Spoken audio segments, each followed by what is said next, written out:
you see all MPP members of parliament supporting. If it is NDC, you see NDC members of parliament supporting. When it happens like that, it makes it difficult to fight corruption. You know very well that what this individual has done is not good for the country. He's been taken to court. He has not even been jailed. And right there, you see interference. That is a problem. It's part of it. So I think if you really want to fight corruption, I will tell you that those who say that, oh, this man is corrupt, this woman is corrupt, naturally, almost everybody in this country, we are all corrupt. You know why? Because right from our inception, when we were born, our culture alone, the children, what they see at home, it becomes an imprint in the brain, and they think they are doing the right thing. It is only few that come out and realize what my parents were doing was not right. Yeah, was not right for the country. So when we are talking of corruption, we are all corrupt. Okay. So for us to change Ghana and eliminate or reduce, I would say reduce, because everywhere in the world, some people are corrupt. They avoid taxes and all those things. So I think to reduce corruption in this country, we have to educate every Ghanaian. Every Ghanaian should be a partner to the government, so that we begin to teach them, advise them, and let them know that even if you go to work and you're supposed to start at 8 and you go at 10, it's against the normal time that we have to go. So that's also corruption. Yeah, corruption of morals and all of that. Right, all those things. So I googled your name and added corruption. Lots of headlines. I'm just going to read two for you. The first one says, Agyapong vows to commit suicide if Mahama is not jailed. This is Ibrahim Mahama. This was 2017. Speaking on Adum TV, Maverick politician said, quote, I will take in poison and kill myself if Ibrahim Mahama is not jailed, unquote. He should watch and hear me well. I'll take in poison and die if Ibrahim is not jailed. Good morning. Thank you for joining us. good morning. You're welcome. Yeah. You're known to be a very controversial figure. I remember the first time I really noticed you was when you did an interview with Time with David Ampofo. You remember those days? Yeah, very well. And that was back in 2007. I'll try and go into the archives and get a sneak peek of how young you were then. But what would you say your political trajectory has been so far? Well, it's been ups and downs. Because some of you will describe me as controversial. Some will say he's forthright. Some will say he's what? You know, all kinds of names. But it's not been easy, but I always get vindicated in the long run. So I'm okay. All right. We'll get into your main vision for which you want to run to become the presidential candidate. But let's try and clear some of the nitty-gritty, some of the controversial issues first. I do know that you're cast in the mode of Nana Addo Dankwa Akufo-Addo, the president, as somebody who is controversial, as somebody who wants to be given the authority to make sure that you stamp your authority on all issues. There is the fear that you become more like the president, talks a lot and then does little. That's an interesting question. I'm surprised you coming up with an issue like this. At least what I've done in this country will tell you that I just don't talk. I believe in whatever I say, and whatever I do, I have examples to give you.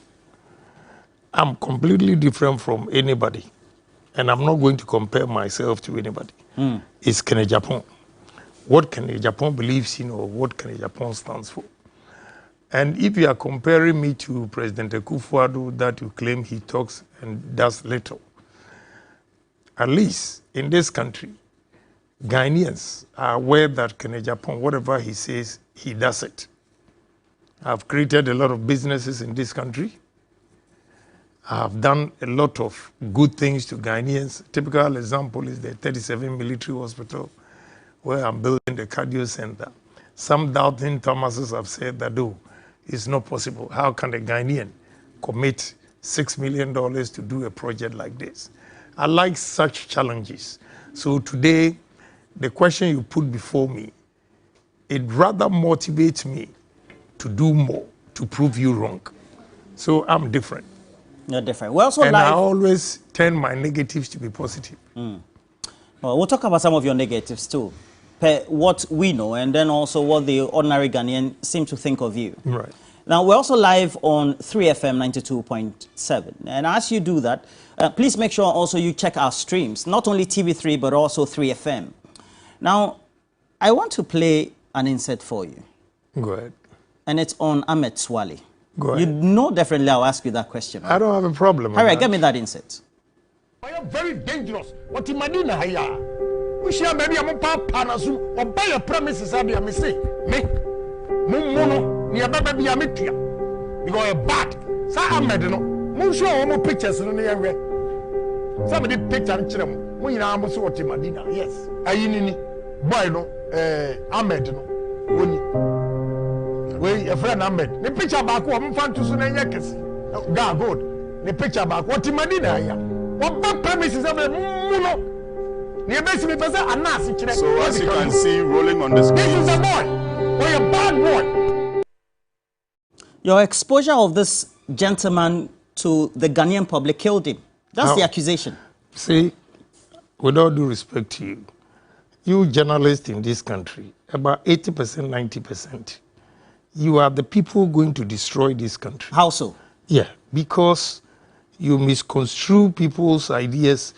Whatever the person puts out there, the import of what the person puts out there, you never even analyze it. You only take just a second of a statement made out of the whole statement, let's say 8 minutes. You take about 30 seconds. What were you trying to describe in that video? Yeah, and I still maintain it because I will not come here today and tell you that I want to be president and therefore what is the truth, I'll say is not the truth. It is. He's a bad guy, or he was.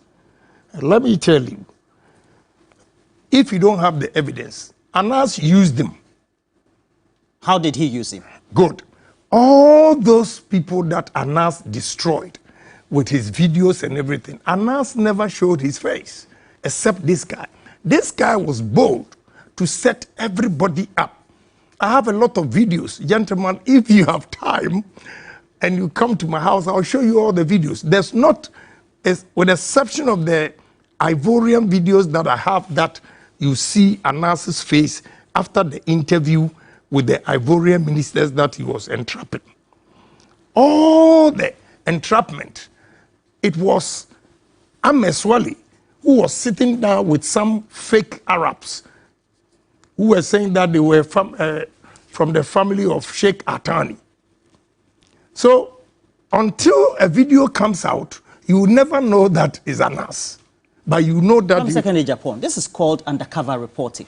And undercover reporting, sometimes there are simulations that are undertaken to make sure you test the character of the person. To get the best out of the person, try to make a conclusion in a story. It's not wrong. But you say undercover. It has given you the image that you don't love journalists. I don't care. You discriminate against journalists, even though you employ some. I employ people like you. And how would I say, would you say that I don't like them? Not when you issue threats to them. And how do I issue threats? You think you are the only human being who have blood in you because you're a journalist? I'm afraid I don't believe in that. Because this man, if you know the number of people that have been killed, if you know the number of people that have lost their jobs, we have to be fair to all those families that Anas and Ahmed Swale set them up. You see, you didn't let me finish. It was Ahmed Swale, you are talking about undercover.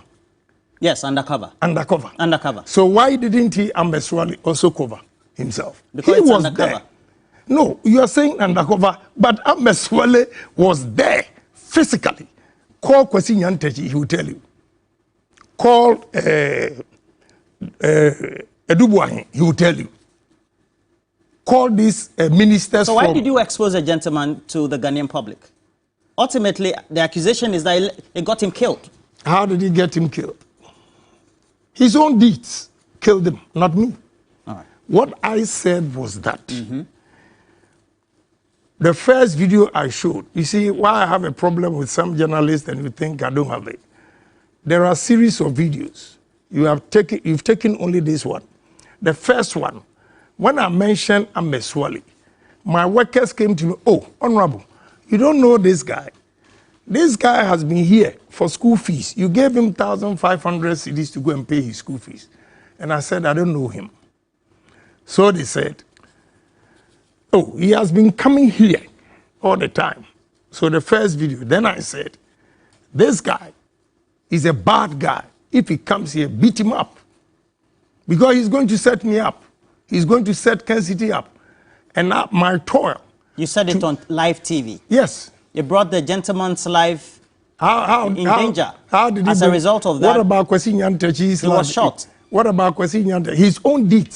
His own deed. So that's your conclusion? His own deed caused his death, not me. You also had defamatory actions undertaken in the U.S. court in Virginia, if I'm right, against Kevin Taylor. You know Kevin Taylor very well. Yes. Yeah. And the judgment did say it is undisputed that Agyapong is a public figure and Taylor's sentiments were made regarding matters of public concern. Right.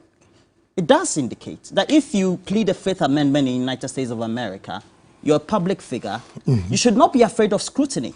Why is it that when Ghanaian journalists are probing, asking questions that lead to scrutiny and governance, you seem to have a problem with it? How do I have a problem if you are coming out with sensible questions and the truth?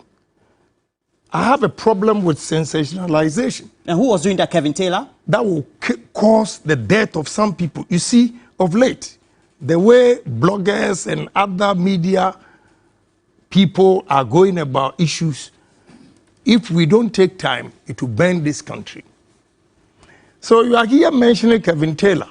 You think what Kevin Taylor is doing to the country and Ghana, because he's a journalist, nobody has to say it if he's wrong? Is that what you are saying, my brother? I'm talking about the defamatory actions you issued against him in the Virginia court. Yeah, and they are saying that once I'm a public figure, he can say whatever he wants to say. Case closed. It doesn't mean anything. That's all they said. Whatever he said against me, the court says I'm a public figure. So if you're a public figure, they can say anything. That is all. That is the judgment. So I don't know.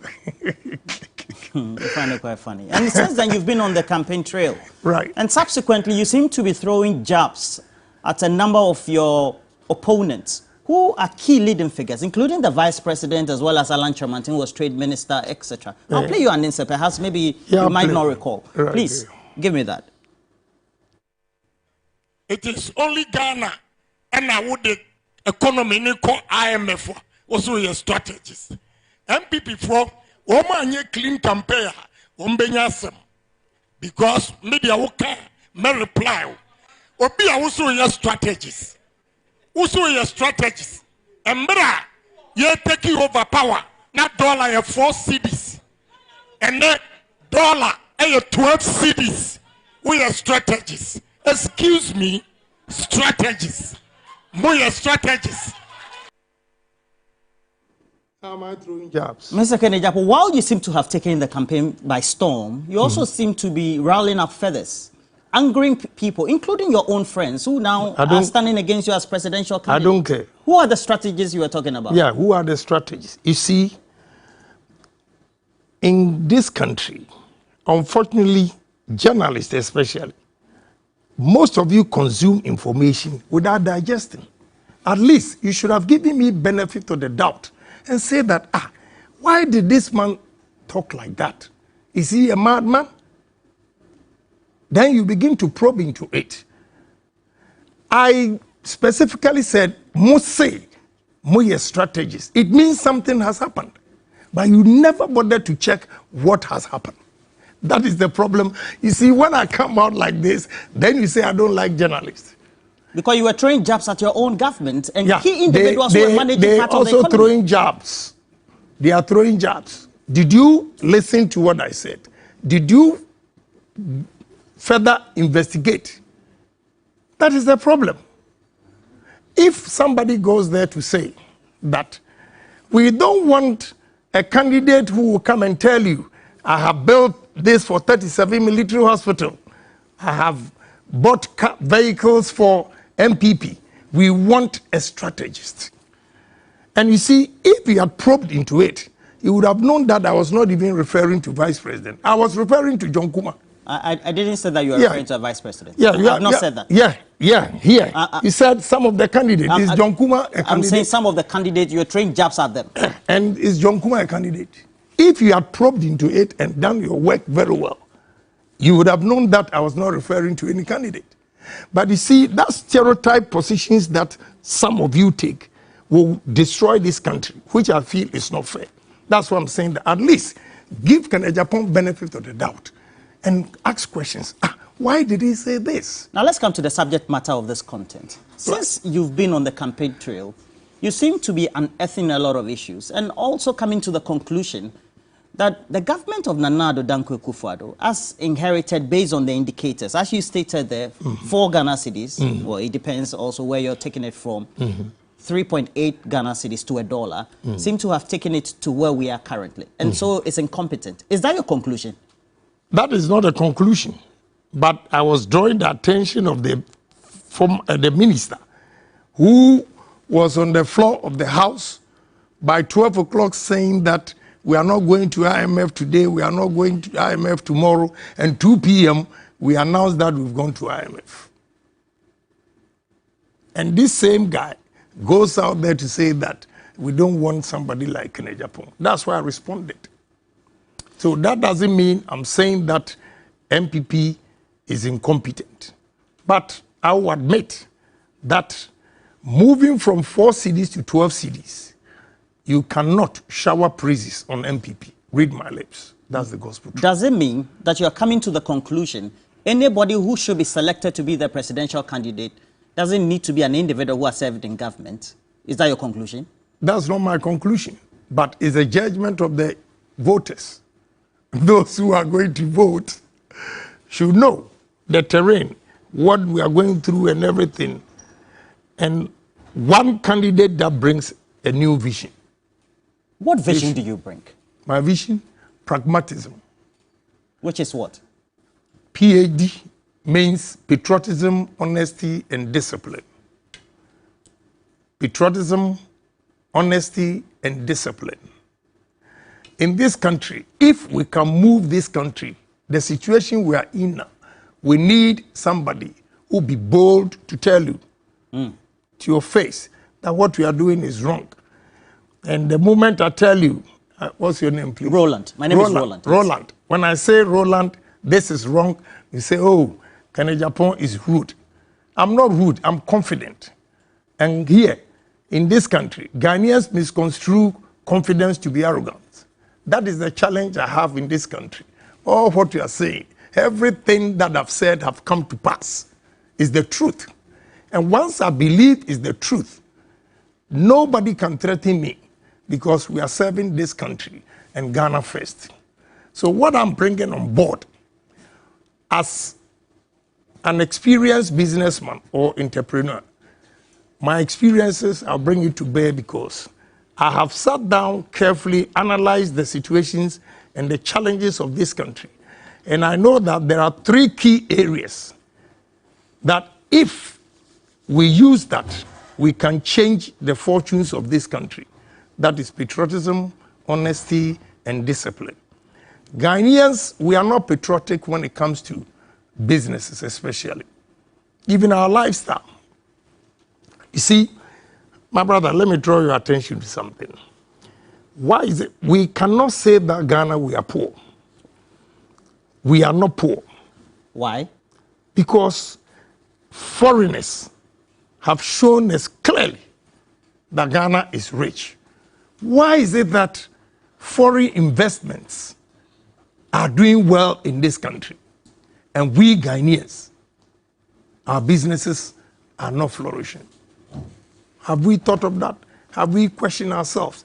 As a businessman, I have come to realize that the dishonesty in this country is killing our businesses. Indiscipline is killing our businesses. So we have to make sure we are disciplined, we are honest, and we are patriotic. But let me give you one example. Do give me. You know, I go to a place, Moving Peak, the UK, the visa section. I was going to take a picture. The consular section, where they take visas, yeah. I was going to take a picture. And the photographer just told me, Honorable, we want you because look at those people there. They have received visas and they are going. And I can tell you, if I'm not exaggerating, between January to June, over 1 million visas have been issued to Ghanaians. And it's a drain on our human resource. So I went there and counted them, those in the queue going for their visas. My brother, 9 a.m., 73.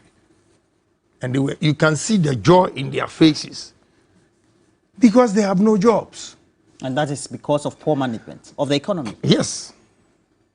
And the poor management, it is not only the government. Then who has... Ghana, all of us. Who has the responsibility too?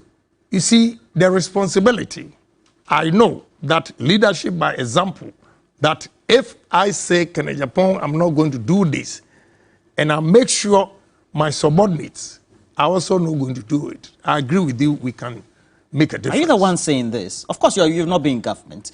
You know, all these things you're saying, we've heard it before. Prior to 2017, right, the president, then opposition leader, said we have so much money.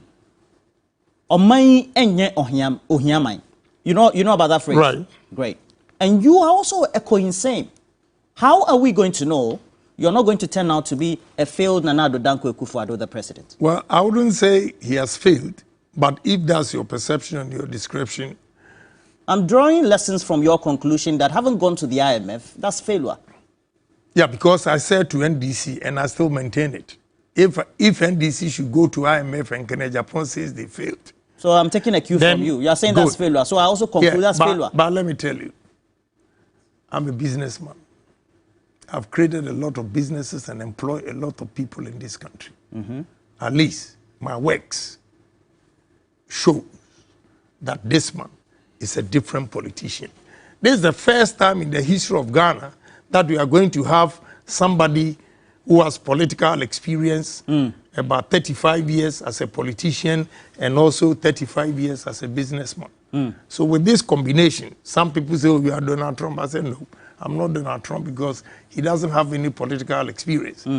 At least I've been in parliament for 23 years, so I know. So with the combination of politics and business, I stand out. And the business challenges that I've gone through and experienced has given me the experience. That is why I've identified the problems. The word patriotism. I see that we are not patriotic. You know, because you cut in, that's why I couldn't finish about these visas. When you see a Ghanaian, my brother Roland, you see a Ghanaian holding American passport, he's so excited. When you see a Ghanaian holding a British passport, he's so excited. But you were in America, so why not us? I did not, never, check your records, change my identity. I had a green card. I gave it up. But I never took American passport because I cherish Ghanaian passport. Because you have a certain vision. Now, let me ask you. It's good that you're bringing all these things about honesty, patriotism, and discipline. It also means that we need these values to be able to manage the resources we have, the gold, the things that, you know, the reality is just being in business alone, creating a steel factory, having a chain of co-stores and other business chains, somebody will say, who is an astute economist, for example, will conclude, that is not enough to rule a whole country like ours, to take us from where we are to the top. So what about the person who has not even created 1,000 jobs, that he is fit? Who are you referring to? Dr. Mahmoud Bawumia or Alan Everybody, including NDC, all politicians. None of the politicians in this country have created employment more than me. Both NDC, CPP, everybody.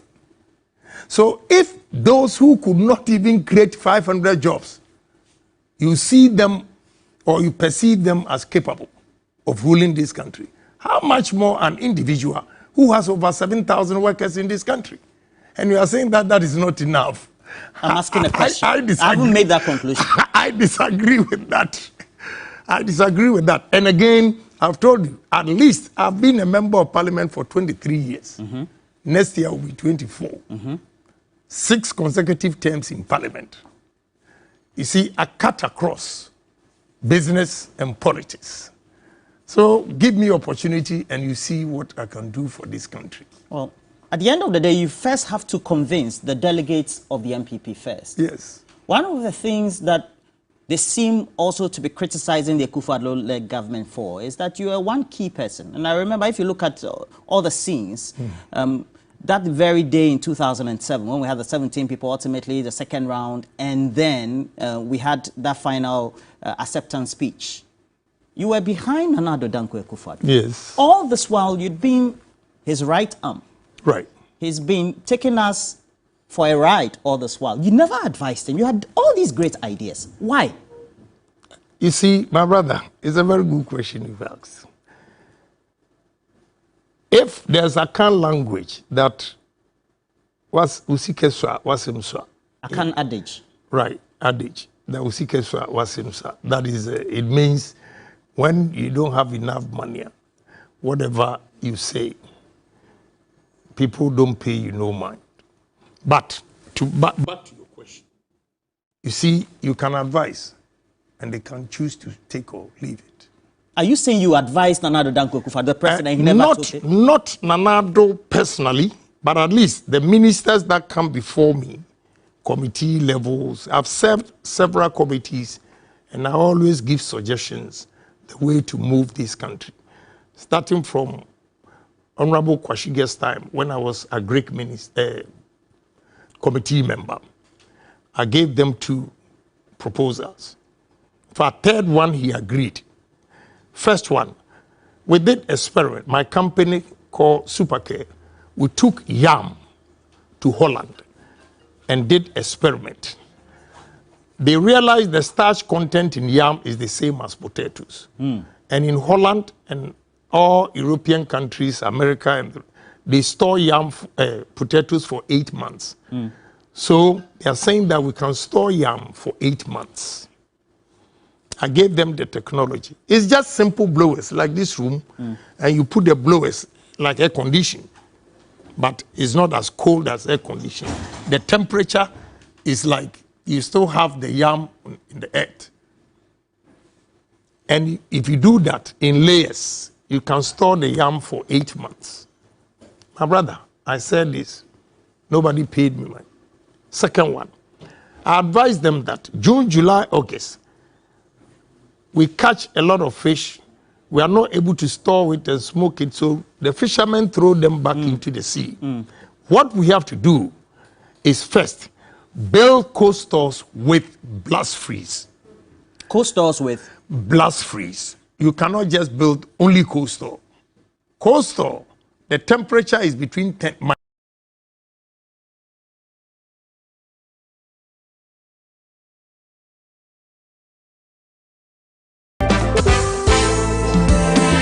Rise up, my country people. Rise up, my country youth. We they deserve the best, no evil.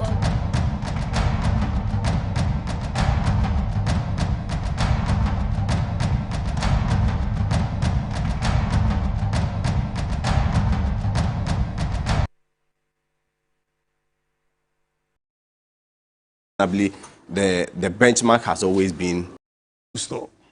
Cold store, the temperature is for him. I'm not capable. Resources outside to another and anybody's name. Right. But the person said irrigation is expensive. I say cross tema tobu. The lady was interviewing this day. My brother, let me tell you. Tell me. We have my. You went to 13 regions? Yes, already. For a man of 60.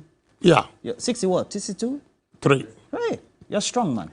13 regions, thank you. And when I got to Volta region, I was shocked.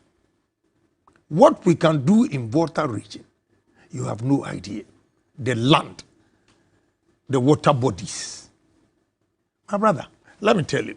Tell me. We have, myself, my partner, we have a cassava starch factory at Atibu that we, Prime Chief, gave us 125,000 acres land. We've cultivated 30,000 acres of cassava, and we are producing 300 tons starch at Atibubu. And this month ending, definitely the new one at Prime, 200 tons. You see, the land in Volta region is more suitable for cassava and sugarcane even than the Bono East. Yeah, I see this land and I'm shivering. Saying, what? Do we have leaders in this country? Including NDC MPB. I've been joking with my... Why are you trying to equalize? You're going for an MPP primary. You're mentioning NDC. Let me finish. Volta region is dominated by NDC MPs. Okay. So when I went back there, I called my friends from Volta. I said, you know what? When I win, I'll put all of you on the table and lash you.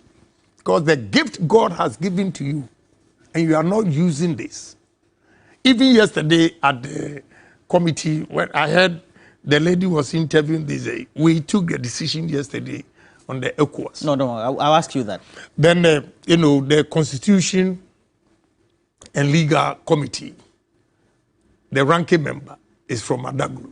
And I told him, my brother, you are sitting on gold, not this galamsey thing. The land you mean Roxanne have, Nelson Dahanopo who? Yeah. The land you have, the water bodies, if we do irrigation, 5 northern regions, Afram Plains, Accra Plains, plus Volta region, can feed the whole Africa. Yeah, I mean it. Are you sure? Yes. We heard all this from Nanado before 2017. Let me tell you something. You are right making mention of Nanado. Because he gave us vision and the vision hasn't materialized. That's what I'm saying. You are right because maybe you are disappointed. The things he said, you have not seen anything. Because I also experienced something that we went to Koforidua for a meeting and I told one minister that, look, when you cross Tema Tobutie, okay, just look on your right. The squatters using these pipes for irrigation, the vegetables. Then when we are coming from Tema Ashama, look on your right. The plains. Right. 365 days, because there's this big gutter there that they can collect water. 365 days, they are growing maize. So we have to irrigate most of our lands in this country. And that day, the answer from the minister, I just packed my files and left. He said irrigation is expensive. I said, which minister was that? I won't say anything. Which minister? I won't. Are you talking about Dr. Akuto? I won't say anything. The former Greek minister? I won't say anything. He told you, what did you say he said again? The minister said irrigation is expensive. Dr. Akuto said irrigation is expensive. I have not mentioned anybody's name. You same person, you will tell me I'm attacking somebody. So I've not mentioned anybody's name. Right. But the person said irrigation is expensive. I say, Jesus Christ. That person who said irrigation is expensive is thinking of short run and not long run effect. Okay. You see? So, my brother, if I have 125,000 acres and I've cleared 30,000 acres, and you say I cannot, let's go to the north. You know, one simple thing, they call something tama, they share not the fruits.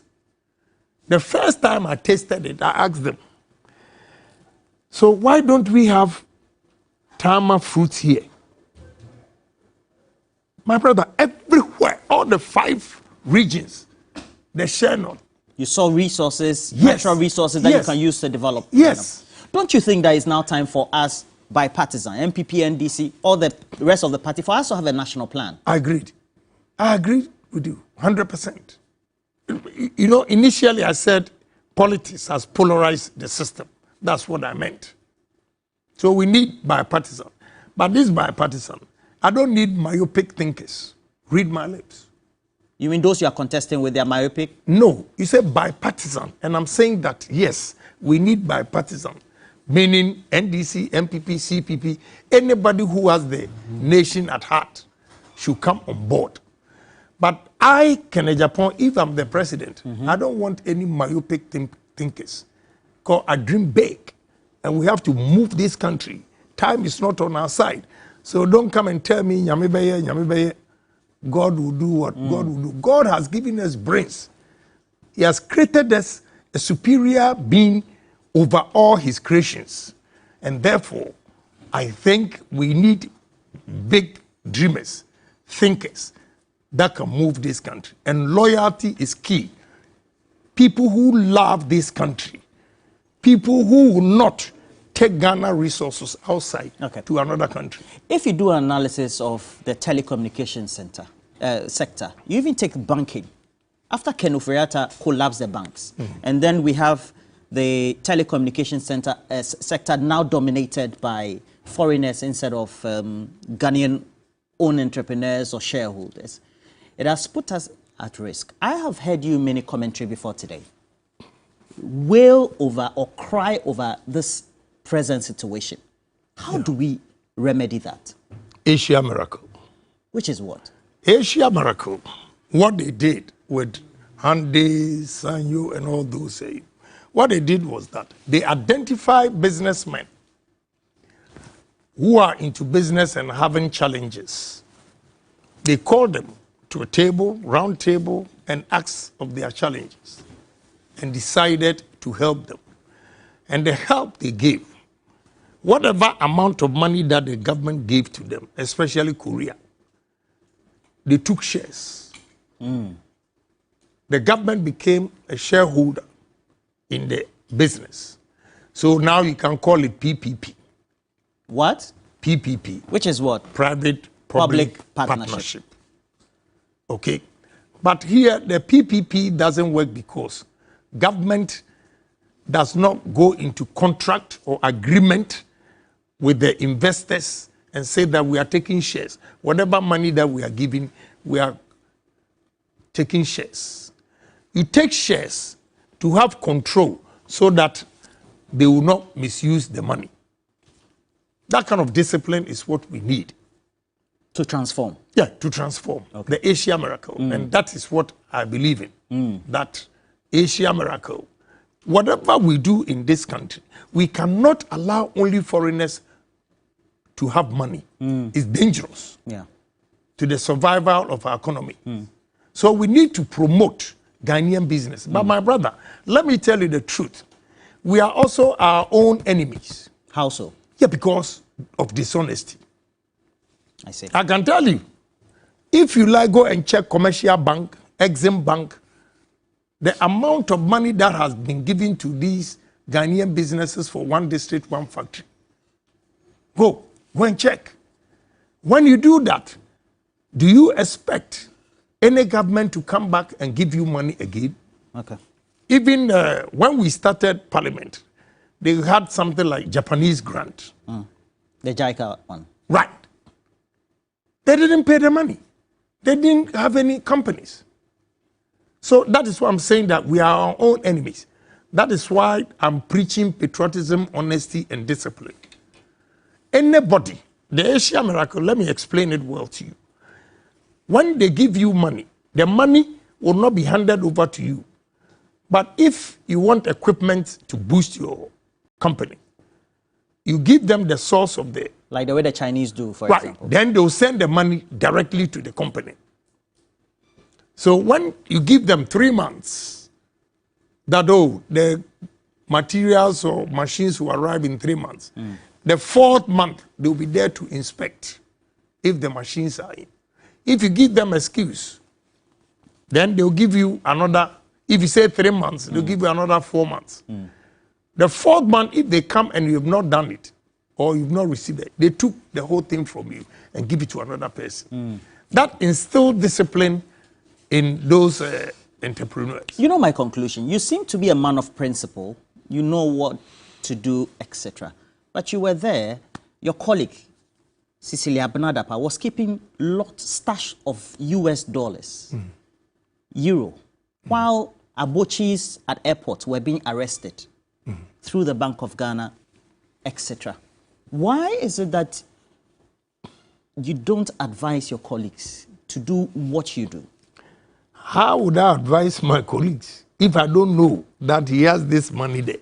My brother, how would you advise? They look a picture of innocence and they pretend they don't even have a dime. So how would I know that he has touched this amount of money for me to advise her or him? I'm not capable. And I don't have any information. And you see, right from onset when we started, you kept mentioning you have this, you have that. And because of my honesty, a lot of people will keep all these things from me because they say Agyapong is a loud mouth. Whatever he sees, he can't keep it. So such a person, will you even go and tell him that you have $100,000? So I'm not in a position to know what. When this became big news, the Cecilia Dapa Gate, right, or the scandal, right, when you were on the tour, what did you make of it?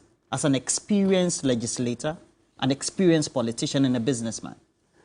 You see, whether we like it or not, it's going to affect MPP. I'll speak the truth. I'm fair. When Victoria Hammer mentioned that if she makes $1 million, she's going to do A, B, C, D. Look at how Ghanaians chastised her. So the one who just said, if I get, and the one who has it. So it's a big problem. We cannot run away from it. We cannot. I'm telling you the truth. Whatever they're watching and listening, I know there'll be backlash, but God knows I've spoken the truth. Perhaps it will not affect MPP if you are elected. Yes. Okay. Now, you are a member of the Defense and Interior Committee. Right.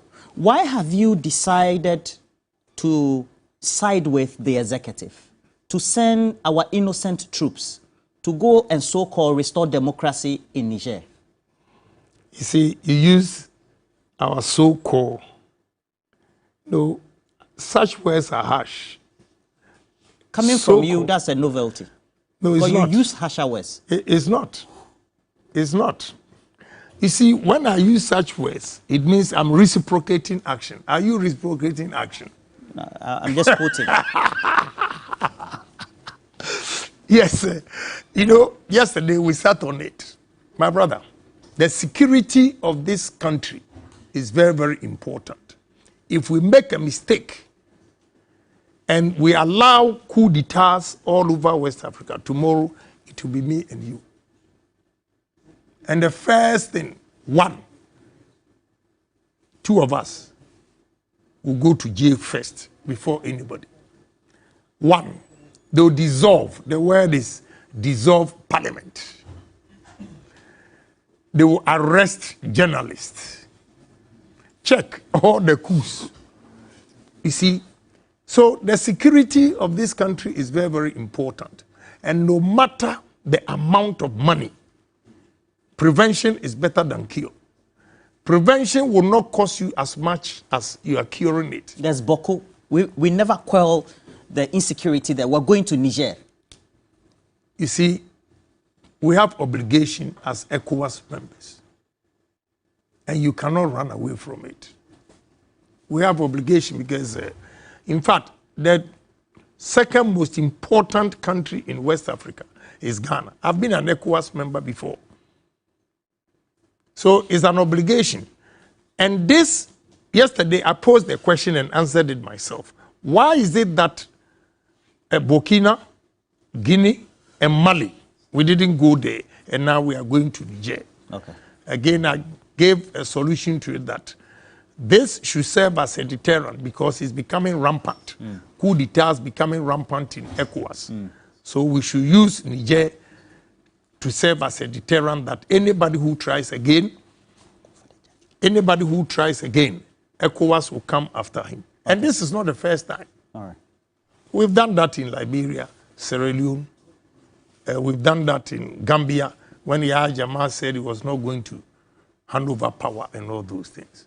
All right. Please get me that insert in which he was wearing a shield.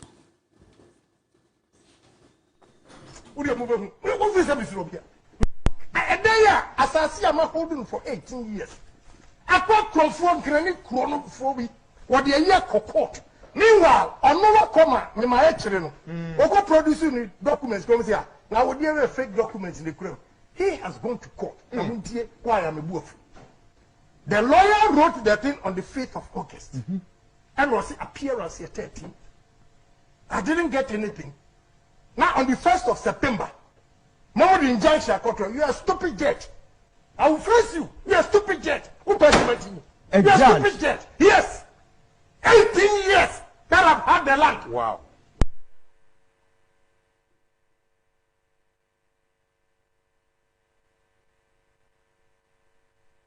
Mr. Agyapong. Yes. I can imagine you being president, threatening the judge, and you threaten the judge, not even yet a president. Why are you threatening judges? Journalists, judges? Are you saying that if you're a judge, it means you have 100% judgment and you are right and you can do anything? Is that what you are saying? You keep saying journalists, do the right thing. Do the right thing and nobody will mention your name. Am I saying every journalist? I say some journalists. But you lump all of you together and say journalists. You see, with all due respect, judges don't have absolute control. There should be checks and balances. If you listen to the import of what I am saying, if not because I'm angry, and I know you the way we are asking questions, if you go through this dilemma, you do worse things than what you've shown to me. I've owned this land for 18 years. Let me tell you, there's a Lebanese guy called Kamoni. I was in Kumasi, this particular land. I've walled it. There was a building on it. I didn't like it and I demolished it. So I asked a guy to stay there. He's been there for the past 12 years. Could you believe that I was in Kumasi and the Kamoni and some soldiers, they were wearing military uniform, whatever, they went there. When they went there, the guy on the land said, no, the land doesn't belong to them. It belongs to Honorable Agyapong. Let me call him. He called. And I said, let me talk to him. He refused to talk to me.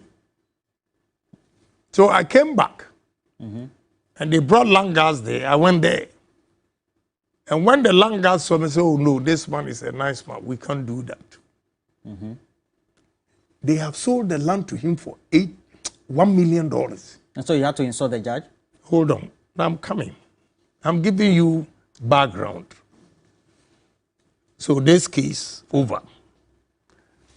Then another group also goes out there. You see the loopholes in our system, the law, we have to change it, some of them. You cannot say that I go to court and report that you have done this, and no investigation, nothing. You go and stop me from what I'm doing. Please. Are you saying they are judges and they are 100% right? So that's why you insulted the judge? Yes. Because 18 years, nobody even called me to say anything. And you know what they do? It is not even the judge. That's why I apologize to him. Okay. The judge will give the orders. The bailiffs, instead of giving the thing to me, they will not. They will delay, and go back to the court to tell the judge that we didn't see him, we didn't do that. Then finally, they go and put it there. So when I went through it after my anger and everything, I went there. Then I realized the bailiffs are in connivance with those people who want to take the land. Okay. You see, but so you retracted? Yeah, I apologized to him when I realized it was coming from the bailiffs and the... All right. Hold your fire. I see that you are pumped up. Don't worry. No, I'm cool. Please play the next insert. I'm cool. And Dr. Mwakuba, listen to me here. Me, I don't like people like that. Honestly, I have vowed not to insult. Can never blast the beer. I grasp. Chief of staff called me. I went there. Said, now this is what she's saying. I swear my mother's grave. Chief of staff gave me 120,000. Deposited in Agyapong's Fidelity Bank account. Please, Mwakuba, what do you know? Honorable Agyapong, Yeah. This money, is it USD, Ghana Cedi? We've been wondering since. Ghana Cedis. You've changed the figure from USD to I Ghana didn't. Did you hear me say $120,000. I'm asking a question. No. You played it. So I want to know, did you hear? We're all watching. Okay. Did you hear me say $120,000? Mr. Agyapong, we come back to the issue of you, the politically exposed persons, the leading politicians, the elite of our country, hoarding cash. You transact cash hand to hand, etc. It's not good for the country, right? For the economy. You're a businessman, you should know that. Yeah. You see, those who deal in cash, I'll be honest with you, if they are politicians and they are dealing in cash, because I've been a businessman for so long, they know I have a lot of businesses. And therefore, whatever money I have, I can take it to the bank. Those people who are keeping cash, before they became ministers or chief executives or whatever, were they able to have that amount of money? So if they take it to banks, and these banks, they leak a lot of information that, oh, this chief executive has this amount of money. Oh, this minister has this amount of money. You know, those things. So maybe they decide to keep it at home for people not to, see what they have or whatever. So I cannot speak for them, but I take my money to the bank all the time. I do bank transactions. I can give you all the names of the bank that I do transactions. You have nothing with. to hide. Nothing. If you were... But you played this Agyapong thing. You want to put it into perspective for us. We know the issue. But you didn't talk about it. No, I wanted to know the currency. Because of the way the dollar is done. I thought it was US dollar. The 120,000. But you took the US dollar and replaced it with Ghana cedi. 120,000. Okay, so we're trying to wind up this conversation. It's also live, not only on TV3, but also 3FM 92.7. My colleague, Johnny Hughes, do you know him? Johnny Hughes, you don't know him. You showed his picture on Net2 before. So I want to ask you why again, he's a journalist, so that's why. Who is John Hughes? Johnny, okay, that's okay. That's okay. I want to take a couple of... What was the reason? Well, I think it was one of your programs. Amama Gold, and I'm on the stream. Amama Gold says, this is just another Adodankwa Ekufuado in a different form. You dispute that, right? Yeah. Okay. Amama Gold, he disputes that. Frimpong Newton says, this is not the time for who said, Ghana is in crisis and we need someone to rescue the nation, since coup is not the option. He seems to think that you are the person. If you have to rate the government of Nana Addo Dankwa Ekufuado, 0 to 10, what will be your rating? 6. That's failure. Well, 6 is above average. Yeah. It's not fail. You haven't failed. 6 is above average. But let me be fair to him too. Now you see... 6 over 10. Yeah. That's okay. It doesn't need explanation. That's okay. No, but let me... No explanation. No. Let's move on. No, I wanted to tell you something. My colleague, John Hughes, please put his picture. Just you showed him on Net2. You remember? You don't, eh? I don't remember. Okay. I'm sure he'll forgive you. Johnny, please forgive him. Now... No, I showed his picture that he did what? It was one of your programs. It was one of your programs. Now. Okay. So, Money says, I should ask you, why is it that, why have you not supplied all street lights you were supposed to supply in your contract? Which entity do you have a contract with? Agyapong. You see, when you do diabolic things like this, and I put you in your right position, then you say Agyapong is rude. Okay. This falsehood. Go to Yoko. I have even supplied the street lights in excess of 2,400. You know why? When the manufacturers are shipping because there can be breakages, they give you extra.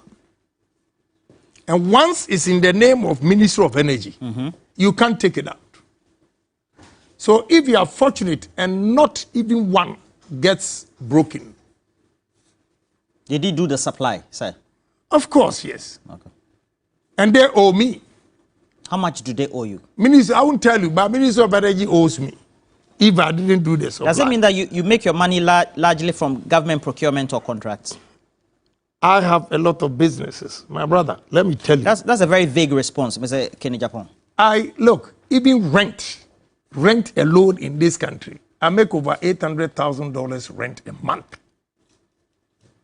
$800,000 rent a month after withholding taxes. So now that I'm not doing any contract, am I not Agyapong? So please, these kind of things. You made comments before for which you were taken to the police that guns and airways, they should be, is it clubbed or beaten or killed? Explain that incident to me. Thank you. That's the treason. Let me tell you. Honorable Eslausu, Honorable Abujinapo, and there's one gentleman called Muhammad at Aboso-Kan area there. They went to Neil Lante's Vanderpoy's constituency and they were beaten. The next day, they went to all Kantamanto Akan shops. Dominator shops. Yeah, dominator shop and looted. Then, what broke the camel's back was a gentleman today, I can mention his name because he's no more with Gokobot. He's called Solomon. He used to work at Gokobot. So Solomon from Nkonya came with 4 other guys, they were 5, to my house. That the chiefs in Nkonya and Biakuye beat the gongon and asked miners to go and register to vote. And they resisted, and they are beating MPP people in Volta region. So Solomon came to my house. I was in Tema. All these things, I said it in Tema, not the studio. So when he gave me the information, I said, let me call Oman FM for you so that you can put it on there. Then he said, please, I want you to speak on my behalf because I work at Kokobot. If they hear my voice today, they'll sack me from Kokobot. That's Professor Mills' time. So whatever I said was what Solomon Donko repeated, told me. Then I added Greater Accra. I said, if you think Greater Accra is your stronghold and we are beating Akans, if you think Volta region is your stronghold and we are beating Akans, then Ashanti region is also our stronghold. If you don't stop, we'll also beat guns and airways. This is what I said. And within an hour, this media. But you shouldn't have said that. Why not? Because it's a localized issue. Then you make statement that seem to nationalize an issue. You see, you have to be fair to everybody. MPP people are also human beings. MPP, they are human beings. But to tell you that today, if anything happens like that, I will not even say it. Because now you have changed. Not that I've changed, but I've learned you my are lesson. Changing. No, I've learned my lesson. Because you want to be president. No, I've learned my lesson because the people that I fought for do not even appreciate. And this has become albatross. If I had died, because if they charge you treason, it's very serious. But when they played the tape in court, severally, they brought Institute of Journalism for them to come and translate it and everything. There was nothing. That is why I was set free. That's your camera. Speak to your delegates. I give you 30 seconds. Right. Appeal to your delegates. Look directly into the camera. Right. The camera there. No, all I can tell my delegates is that it's enough is enough. The theories is enough. Let's give somebody who has pragmatic ideas to move this country. The only solution to our problems is to create employment for the youth of this country. And that is what I stand for. Check my track records. My track records clearly indicates that Agyapong is for the youth. Agyapong is for employment. And anybody who does not work in life has no life. So job, job, job. And that is Agyapong. I want to create job opportunities for Ghanaians, businesses, and employ the youth that are coming. When you were in opposition, you said you jail Ibrahim Mahama. You haven't jailed. Somebody said I should ask you. You know, If Ibrahim Mahama, right, the business magnate. Right. Is he your friend? Yeah, he's a friend, but I always speak the truth. If you do something wrong, You've not jailed him. no, let me tell you, the level of dishonesty and our culture, that's why we have to change some of our cultures, the attitude. You know, I took Ibrahim to court. He paid 14 million Ghana cedis. Do you remember? Hey, you are a fine gentleman, you are very intelligent. Don't keep quiet. Do you remember? Make your statement. You know, he was not paying duties on his machines that he was clearing at the port, even on Sundays, because his brother was the president. I challenged him. I gave evidence. And Ibrahim Mahama went to court to pay 14 million. So what have I done to the nation? And he went out there begging. So I'm surprised that President Mahama is saying that I've not been able to jail his brother when they went behind, were big chiefs coming to beg for him. All right. Thank you very much. Thank you for passing. I've enjoyed the interview. I hope that you come the last round before. I don't have a problem. Okay. If you're not able to come before the election, when you are elected the presidential candidate of the MPP, come let's have a conversation. You'll be the first person I'll invite. Thank you. You're a nice man, apparently. Please make sure you get interactive. As always, we have 3FM 92.7, TV3 Ghana, Facebook, Twitter, Instagram, YouTube, and Threads. Well, as you know, we're going to have this uploaded on those platforms, but also give you snipers of great content as we have it right here on TV3 New Day, as well as on 6 years 3FM. We'll conclude. But he has not gone to jail. 6 years on. No, let me tell you. You see why I blame the judges and everything? Ibrahim Mahama, okay, was clearing all his machines without paying taxes, duties. That's an allegation. I took him on, and he went and paid 14 million. You didn't hear. A good journalist like you, you didn't hear. I did. That's where I have a problem. If you did, indeed, you would not even make this statement. But so that is why. And let me tell you, the culture. What I talk about culture. Some big chiefs, some big politicians were begging on his behalf, and now he gets the moral rights even to make such a statement. Do you not think you gave him the chance? Because if you tagged him as corrupt, and but he's corrupt. I've given you one example where he didn't pay the duties. If you tagged him as corrupt, now you come and your record isn't that better. It means you gave him the moral high ground to make the comments against you. Have I been charged of corruption? Not yet. Yeah, so it's not me personally. Okay. Okay. There's another story. I have corruption evidence that can destroy MPP, Kennedy Agyapong. This was 1 year ago. You are condoning and using corruption as a blackmail too? You want to be my brother, I have a problem.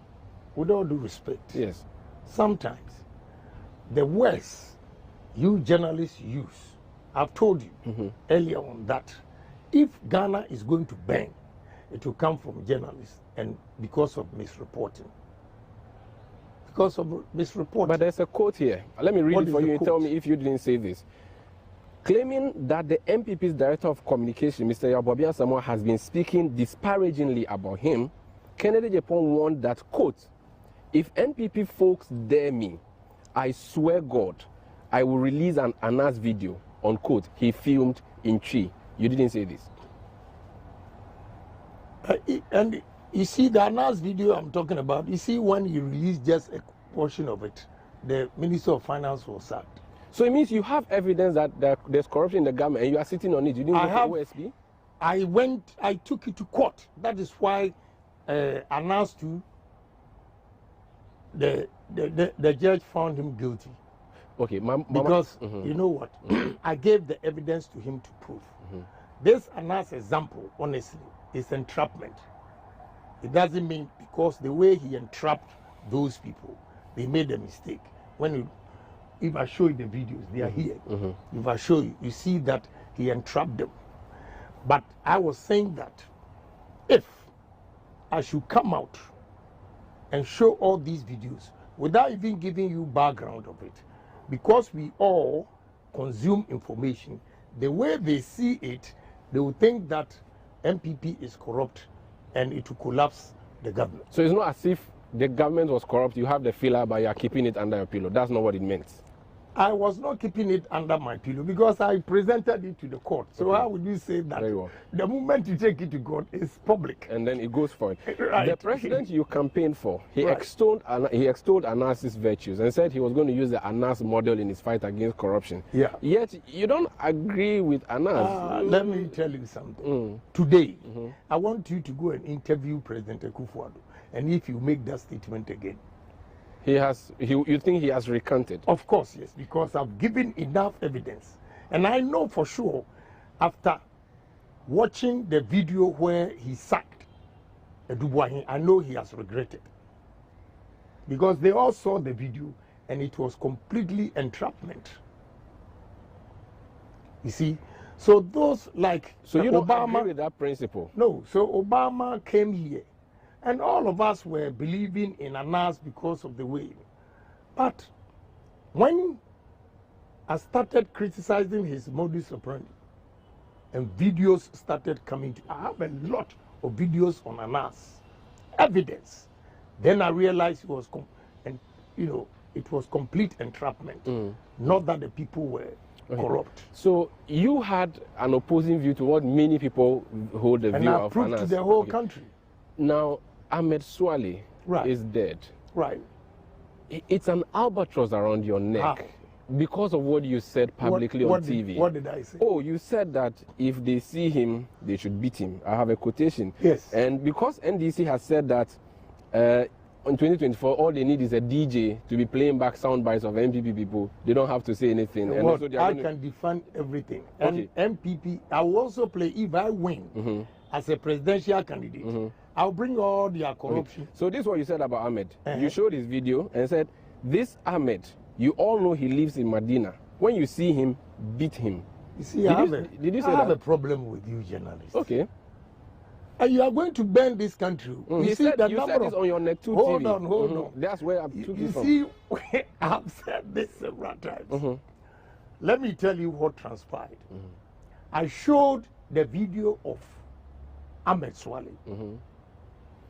And when they saw it, my workers came to me and said, Honorable, don't you know this guy? You even gave him 1,500 to go and pay his school fees, which I always do for people, so I don't even remember. Then I said to them, then you have to be careful. If this guy comes here, beat him up, because he's going to set this company up. I said, when he what comes a good thing to say. Yes.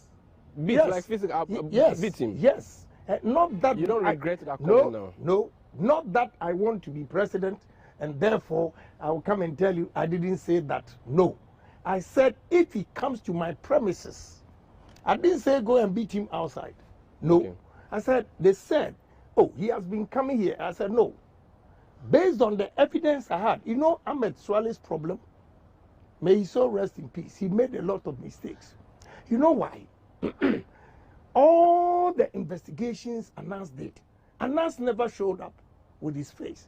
Ahmed Swale showed his face. So all the people that he embarrassed in this country, Anas embarrassed in this country, it was Ahmed Swale who set them up. Ahmed Swale was the one who set the finance minister and those finance people up with some renowned lawyer. They never saw Anas's face.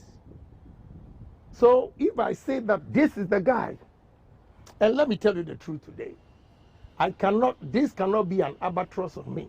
Let me tell you something. When I showed the face of Ahmed Swale, the finance minister was on his way to Dubai to meet them.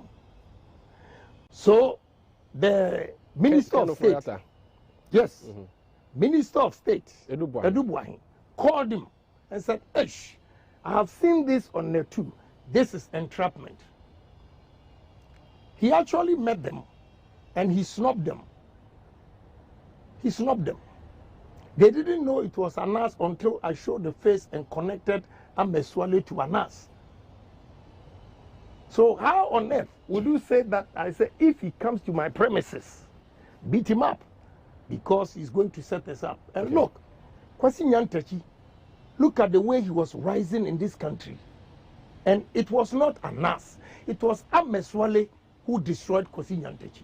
Because Anas, he never met him until Kwesi Nyantakyi, he went to Dubai with the Liberian president, thinking they would get money because of the way Ameswale was talking.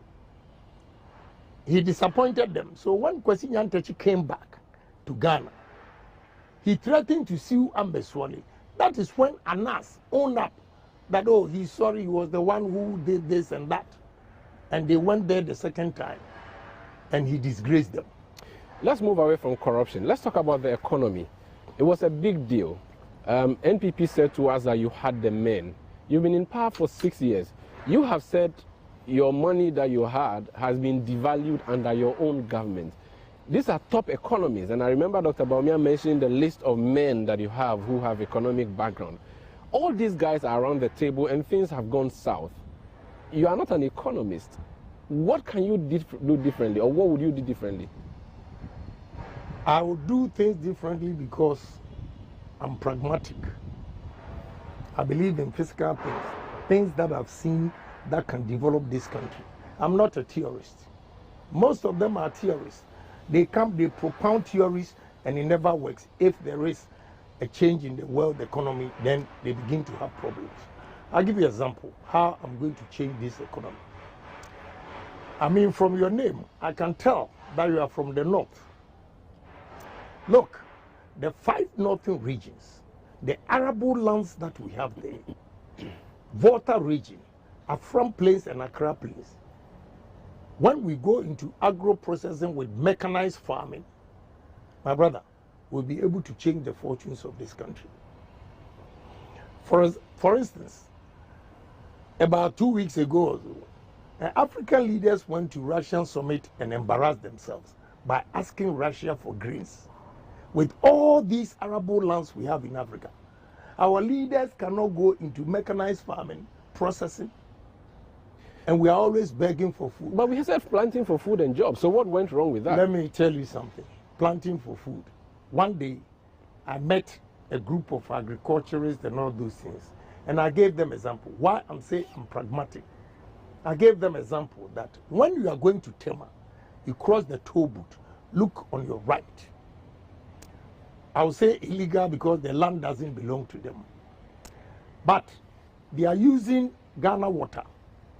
They piped it and small irrigation. To grow lettuce. Yeah, go and see the yield over there. It's beautiful. Good. So why can't we irrigate most of our lands? And that day I was so disappointed. The answer was that irrigation is too expensive. I said, oh, gee. And you see, you talk of irrigation being too expensive in terms of short run, but long run, it is cheaper. Because when you go to South Africa, they grow maize 365 days. If you want corn, you will get it. But here it's seasonal because they irrigate the lands. At least these Ashama guys, when you are coming from Tema to Accra, when you go past Ashama, come to 24 on your right, maize up to now, you see it. I have been talking about, and therefore they want to be part of it. 17 lecturers on Sunday, they were here. That alone tells you something. So I'm in for good. Agyapong in hot waters, judge summons him over insults. Agyapong shows no mercy on baby mama, replies her insults and apology. Agyapong cautioned and discharged for insulting a judge. This is another headline, myinfo.com. Agyapong insults Sami Dakun, a lawyer, in court, and judge had to intervene. And it continues just by Googling I'm insults. telling you, you are all biased. How? Biased. Did he not say these things? What did Sami Daku say in court? What did he Please. say? You see, I'm trying to be nice, but I know you are an intelligent journalist. I expect you also to probe into it. What did Sami Daku say in court? What did he say, sir? You don't know, but you are quoting The him. publications from the But I'm reporters in sorry, the court. I'm sorry, I tell you the truth. Yeah. That you also have the same problem. Okay. Because you did not even ask what Sami Daku said, and I replied them. Okay. All you are quoting is what, they said he insulted Sami Daku. That boy, he can be my child. Do you know what he said? The description he gave me? I want you to go and find out. Okay, but you see, the issue is that because the judge had to intervene, As a journalist, I appeal to authority in my reportage.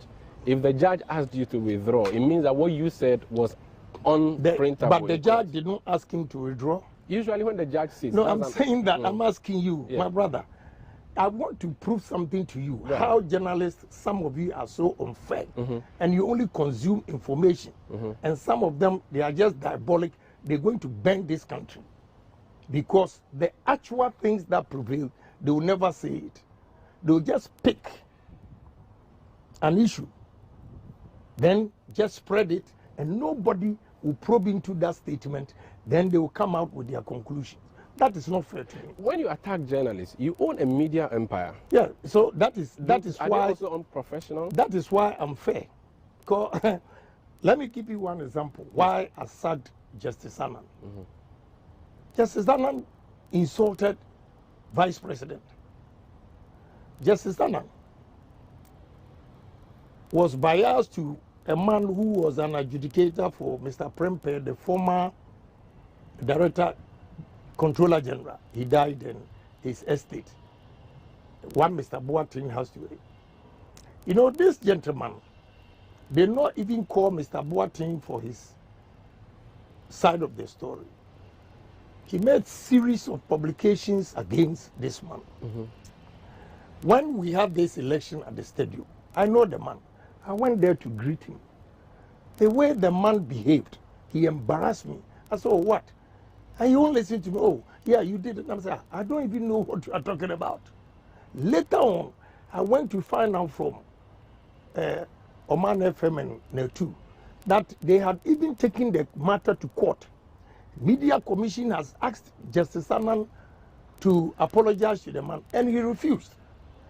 According to the man, somebody at my media stations told him that I am the one behind it for Justice Annan to destroy him, which I didn't even know about it. It was not true. No, I did not even know about it. So I realized, no, I can lose good friends. Although I'm contesting the vice president, I will not stand anywhere and insult him. Whether I like it or not, he's the vice president. You campaign for him. Right. And if you follow the trend, there's nowhere I have insulted the vice president. Again, this nobleman that really likes me, I like him. His daughter's wedding, I was there, only for him to embarrass me. So I decided to verify. And when I verified, they gave me the report from Media Commission. So I said, this thing can go on. You see, he destroyed the man, and he was so hurt. This is the problem I have. So if the person is working for me, and he's not doing the right thing, and I'm not able to check him, how would I have the courage even to say something to you if you also do something wrong? So I think we have to be fair to everybody. But the approach you use, you don't think that sometimes you let your emotions take the better side of your judgment? Does that not... What approach is that? The approach that... I mean, you see, let me tell you. In Parliament, just a second, in Parliament, when you say the least word, the Speaker would ask you to withdraw. They say it's unparliamentary, which means that Parliament is a house of decorum. We watch you in the well. We see how you people speak. The least word you use against your colleague, even if it's a gesture, recently the Speaker had to ask your colleague to withdraw.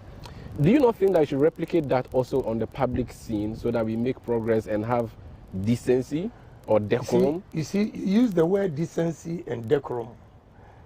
Is decency applies to everybody, or it applies to a section or a group of people in this country, and other groups are not? You know, so we have to be careful. I'll tell you, I always reciprocate action. And before I come out, you would have done it for several times that I don't even say anything. So one day, when I come out, the public, the society, everywhere, because it's Agyapong, they have a news. That, I think, is not fair. Okay. If we really want to develop this country, we should all build this. Have confidence, bold, honest, sincere, discipline, and change this country. But a situation where when you respond to somebody's allegation, somebody's insult, and they ignore What was said against what you? was said against you and reprimand you for what you have said, I think is wrong. This is Face to Face on CDTV. My guest is Honorable Agyapong. He wants to be flag bearer of the New Patriotic Party. When we come back, I'll ask him about the economy. The man at the second position in the government now is an economist. He was celebrated by the NPP and introduced to us. We have seen what is happening to the economy. We have the men, is what the NPP said. Things are not looking that good. What is he going